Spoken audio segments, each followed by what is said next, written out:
Hey, this is Donald Grodoff with Focused Healthy Family, and this is podcast number 173. And today we're doing something a little different. Usually we start the podcast out with this story.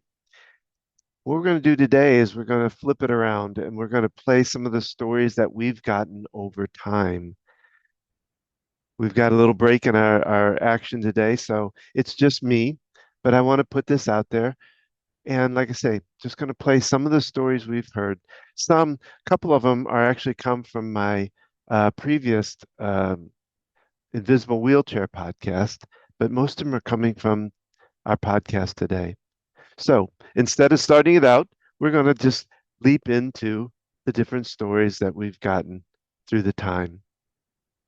Our first one is with Amy Lang with talking about sex.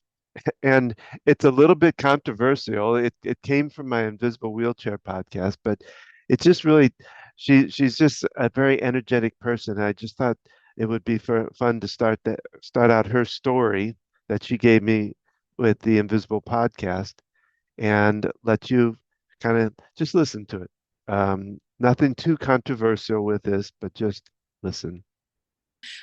People are always really curious about how I started doing this work because I don't have a typical job. And so I was a sexual health educator all through my 20s and into my 30s. I was doing birth control, pregnancy counseling, STI counseling, had talked to all different kinds of people, totally loved it. It was my hobby. And I had assumed that when I had kids that I would just be a rock star at the sex talks. And when my son, Milo, who's 19 now, was about 4 or 5, he was getting ready for a bath and he grabbed his penis and he said, "Hey, Mama, did you know?" And I stood there and I looked at him and I thought, oh, God, please don't tell me it feels good to touch your penis because I've got nothing. So I'm standing there and I did that, that parenting thing where you have like a poker face. I'm like super calm. And I said, "What?" And he said, "I can see the veins in there where the blood goes." And I said, "Great, get in the bathtub." And, that was the moment where I was like, excellent. Like I am totally unprepared for this. I know that's true. I know about penises. Like I've been around one or two in my life. And so I was like, oh God, you've got to figure this out. So I started doing some research and just trying to figure out like, when should we start the conversations with kids? And is it okay? Like, what do I tell a 5-year-old? Like, how do we do this? And while I was doing that research, I learned a ton. And I also have a master's degree and my focus was in adult education. So I just combined my two favorite things, teaching adults and talking about sex. And so here we are 15 years later. Number 2 is Adam Salzman with Adventure EXP. And to calm it down a little bit, he's talking about his father and the joy of his father. So I thought I'd relay that. Woke up this morning thinking about my grandpa, who, even though he died more than 6 years ago, he continues to be one of the most consistent sources of inspiration for me. And many of my extended family feels the same way. And the specific memory that for some reason I woke up thinking about was there was one time many years ago that until my grandpa passed away right before his 99th birthday, he was in exceptional health, except for his hearing wasn't so great. And that meant, a lot of times plans happened around him without him being involved in those plans. So there was one time that my mom had organized, her kids and my cousins and her siblings and their spouses to come over to my grandparents' house and like just to have like a pizza dinner kind of thing. So she shows up at my grandparents first and she walks in with all these boxes of pizza. And my grandpa's like, "What are you doing with all that? We're never going to eat all of that." She's like, "We're just going to eat it and then we'll freeze it, whatever." And, unbeknownst to him, there were 15 or 20 people that were planning to come over. So then, a few minutes pass and my cousin walks in and he's like, "Margot, so great to see you. Are you hungry?" And she goes, "Yeah, I'm starving, Grandpa." And he's like, "Oh, check out all this pizza. Have some of this pizza." And then my brother and his girlfriend walk in and he goes, "Alex, Elise, amazing to see you. Are you hungry?" And they're like, "Yeah, we're starving." And this goes on time and time again. And I just think about this, there's not so much meaning that I derive from that, but just how wonderful it is that family shows up for each other. and just, something about ignorance being bliss. And my grandpa was able to like share all this joy and with his family that, of course, originally he argued against, but then he was so grateful that it all happened. He was like, miraculously, all this pizza's here because 25 of my family members are here. So anyways, this morning I woke up thinking about that story and wanted to share it. Number 3 is Teepa Snow with Positive Approach to Aging. And she talks a little bit about how she got into it in her role as a occupational therapist with her approach on things. And so we found out that she was terminal. I mean, the cancer had spread too much. And they thought she had a very short window of time to live. And she asked her son, her one son, I really want to go home to die. And he was, no, Mom, I'm not doing it. It's too risky. I don't feel okay doing this. And it was like, so I advocated for, I said, well, maybe if we could, we could work on some things and she could do it. And he was like, absolutely not. And I watched this woman like collapse into a space of why bother then if I'm never going to get to go home again. And I will say he was a good son, but he wasn't a skilled son. And so I finally one night, as I'm like really struggling with this, because I really thought she should have the right to go home, but it wasn't mine to call.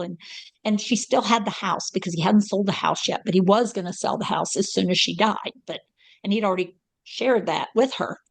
That he was going to sell the house after she died. And sort of like, like I said, he wasn't really skilled. He was really careful because he really didn't want her going home. He wanted her safe. And the thing was, he had a hard time believing that she wasn't actually a whole lot safer in the facility than she would have been at home. She'd already had another fracture. And so sure enough, I sort of get my nerve up to say, I really think if I went with her and we did a home visit, how about if we just did a home visit to see what it would take? And he finally got to work. Fine, you can take her. I'm not taking her. I'm not going to be there. I can't stand this. And I was like, okay. So the day we were going to do the home visit, she fell out of bed and broke her hip again.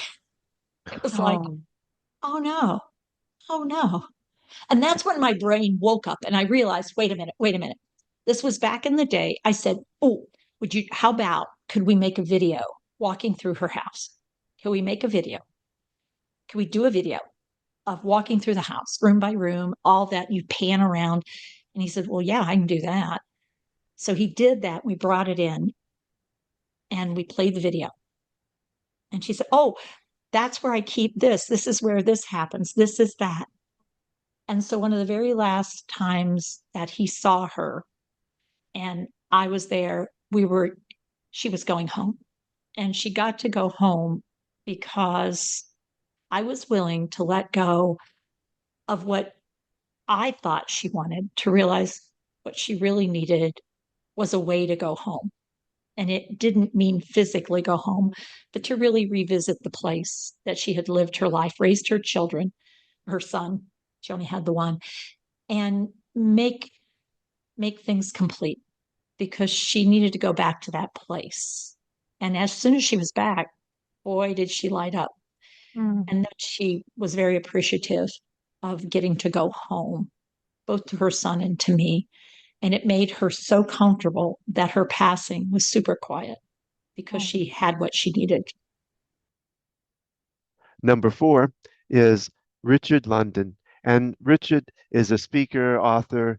He's written different books, but he talks about Parkinson's. But he really starts the story out, this one pretty recently, but he starts the story out with a really kind of curious, fun story. So I thought I'd play that one. I want to ask you a question. Are you more like a skunk or a squirrel? Let me explain. I recently read a story about a farmer who was having a squirrel problem. So he set out catch and release traps. One day he heard a noise. Bam! The trap caught a squirrel. The squirrel was running around the inside of the trap, bouncing back and forth, literally driving himself nuts. The next day he heard a noise again. Bam! This time the trap caught a skunk.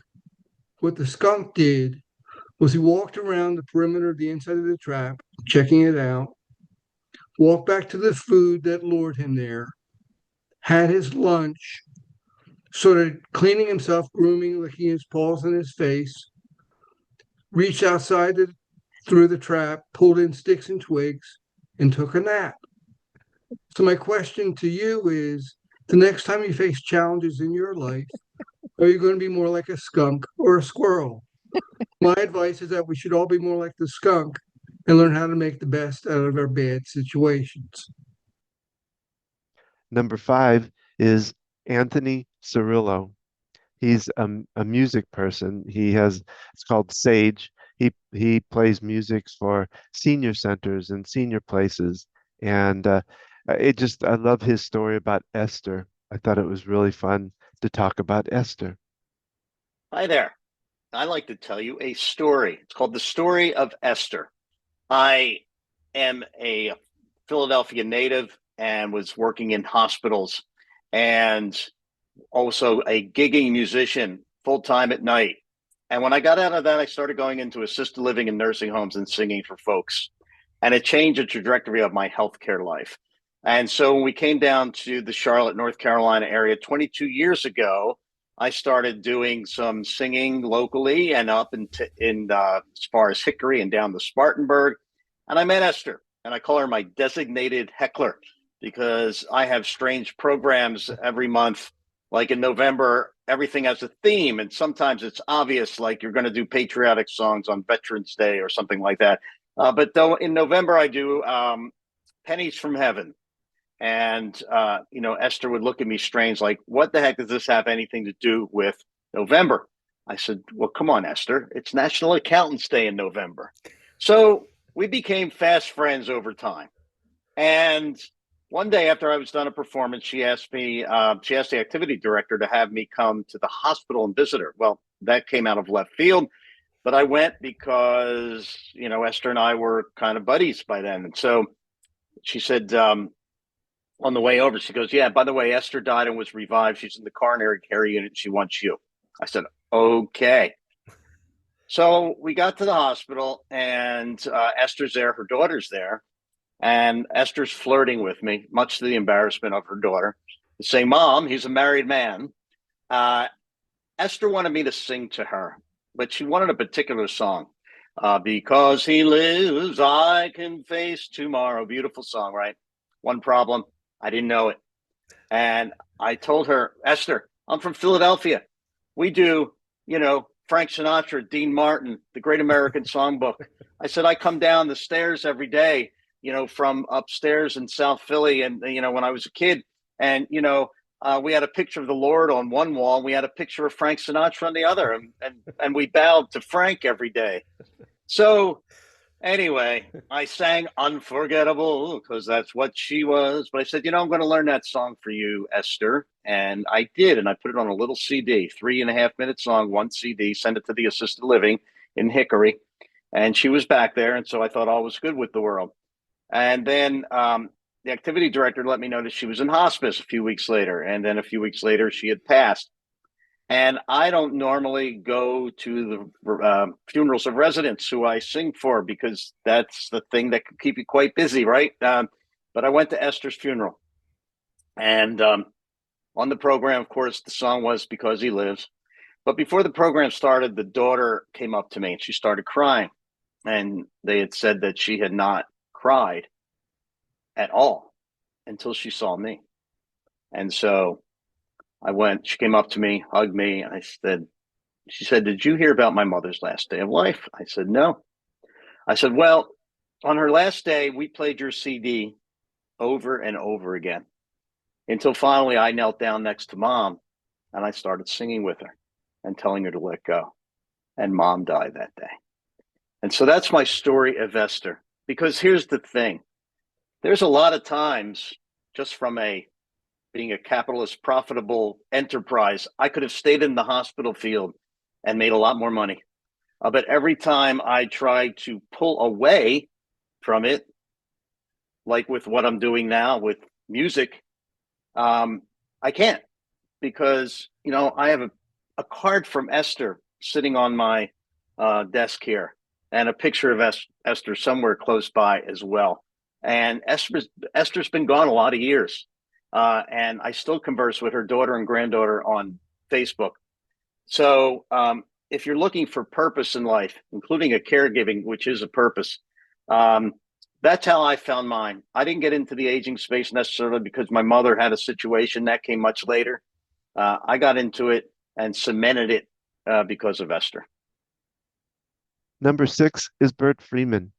And Bert is an old friend of mine from way back. Like I say, this is from the Invisible Wheelchair podcast, but he talks about positive direction. But he tells this story about how he grew up and somebody that was mentoring to him, and I thought it was really cool. So I thought I'd put that on. But that question has me thinking about back when I was younger, a lot younger than I am now.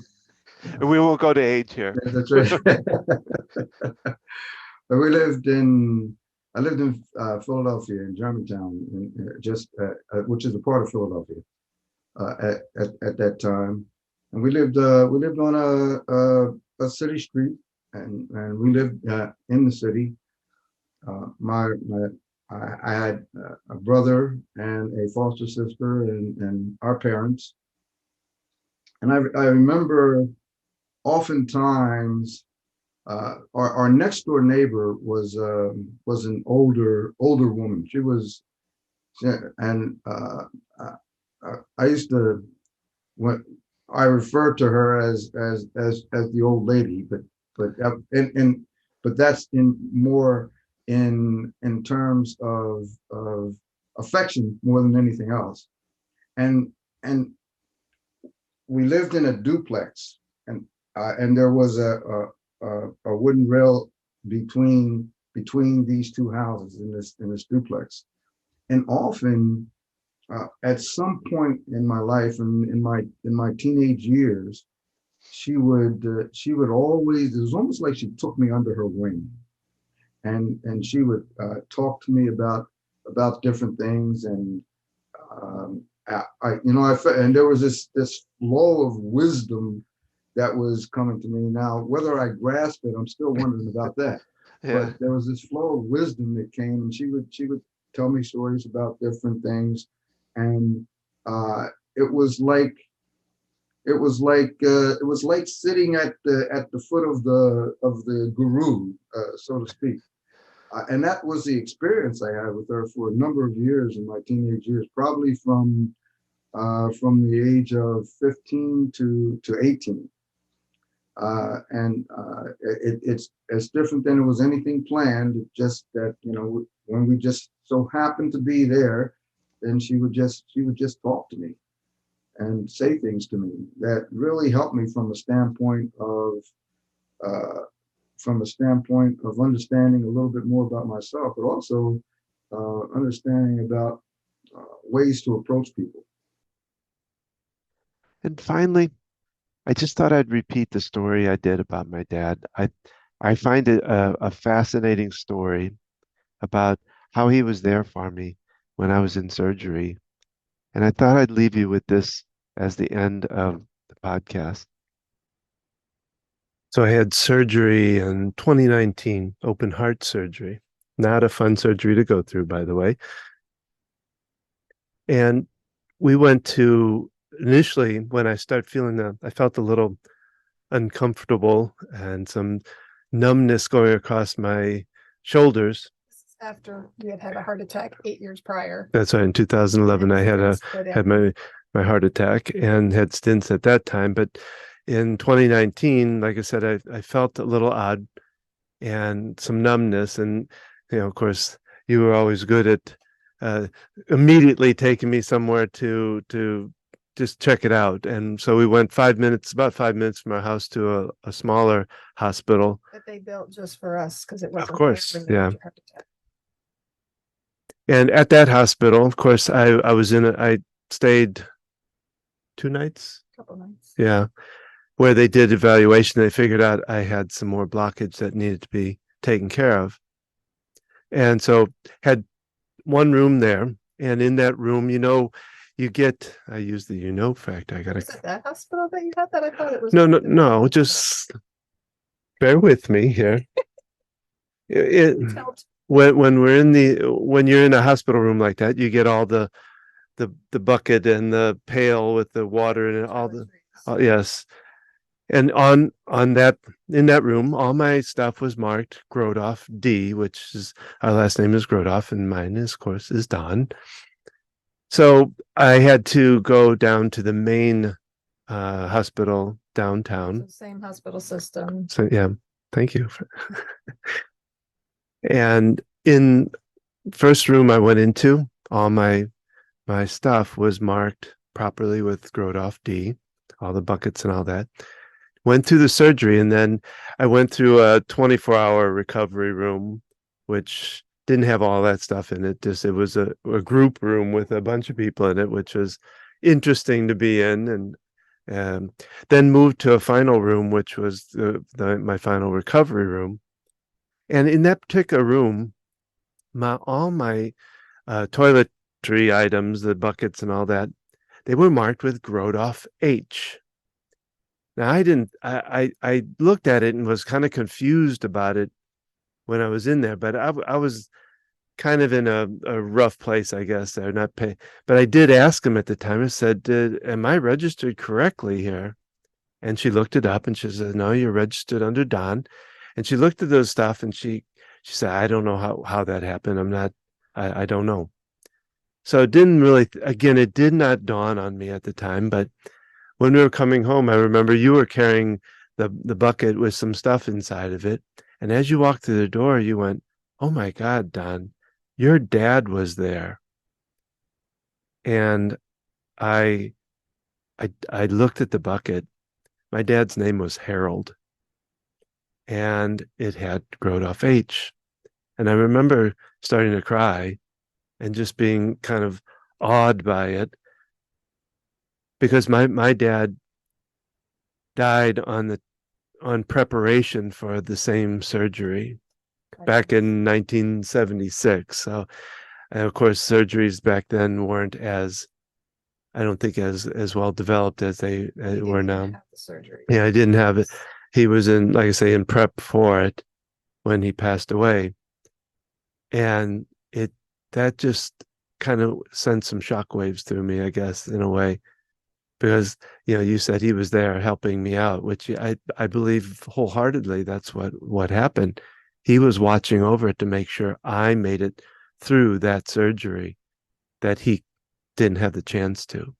And we also joked, of course, when they do that surgery, they cut down and split my ribs open. I mean, the stuff they do to me, I was glad I was out for it, because it wasn't. Yeah. Oh my gosh. Well, and the really tough part of it, that waking up from that surgery was probably the hardest part of it, because I remember telling the nurse, and I told the doctor, my last memory of my father was with him having that intubator stuck in his mouth, like I say, in preparation. They were trying to work with him, and him trying to mouth to us that he loved us. So that's our podcast for today. I hope you enjoyed these stories. They're kind of fun stories here and there that we gather as we do this podcast. If whatever platform you're on, if you can leave us a comment, we'd love to know more about what you'd like to hear. And if you have a story that you want to tell, if you want to get on the podcast, or somebody that's a therapist that's part of this, that wants to share their story, whether it's about working or about part of dealing with their aging loved one, please let us know. We'd love that kind of information. If you can, like our podcast, you can always check us out, check out what Gina and I do in helping people through their journey of their aging parent. Gina's been in this business for 30 plus years. She can consult with you, can sit down with you and kind of talk through what's going on for you and how to kind of solve that. On my part of it, I work with EFT and helping people to calm their anxiety and stress. Also, every Tuesday night, 7 p.m. Eastern Standard Time, on Zoom, we don't do it live. We do a tapping session to help kind of clear the mind, get yourself in a better place. And you have to register, not register, you have to basically go to focusedhealthyfamily.com/EFT-group, where you can get the link to get onto the Zoom information. So that's every Tuesday night. Also, you can check out, we're on Facebook at Focus Healthy Family. We're on Instagram at Focus Healthy Family 1. We're also on YouTube, where you can see our podcast live that we do live at Focused Healthy Family. You can check out all of this stuff and more at our website, focusedhealthyfamily.com. And remember, how you speak to your children and your loved ones today shapes their future and yours. Thanks.